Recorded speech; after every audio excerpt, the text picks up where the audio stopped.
ইনসাফের প্রতীক কি? ইনসাফের প্রতীক দাড়িপাল্লা। এই দাড়িপাল্লায় এখন আপনি ওজন দেন ইনসাফ। ঠ্যাং ভাঙছে কার? সলিমুদ্দিন। তার ভাঙ্গা ঠ্যাং এক পাশে থন এক পাল্লায়। আর বসিরউদ্দিন ভাঙছে ঠ্যাং, সেই কারণে তার 2000 টাকা জরিমানা আর 6 মাসের জেল আর এক পাল্লায় রাখেন। এবার দাড়ি ধরে টান দেন, সমান হবে? যদি 50,000 টাকা জরিমানা হয় আর 6 বছরের জেল হয়, তাও কি সমান হবে? হবে না। সমান হবে কি হলে? সমান হবে ওই সলিমুদ্দিন ভাঙ্গা ঠ্যাং এক পাল্লায় দাও, আর যে ভাঙছে তার নাম কি?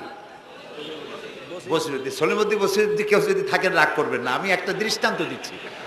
এখন ওই বসিরউদ্দিন ভাঙ্গা তারও একটা ঠ্যাং ভাঙ্গিয়া যদি এই পাল্লায় রাখেন, এখন যদি টান দেন, তাহলে সমান হবে কিনা বলে? এটা হচ্ছে কোরআন। এই কোরআন বলছে পায়ের বদলে পা।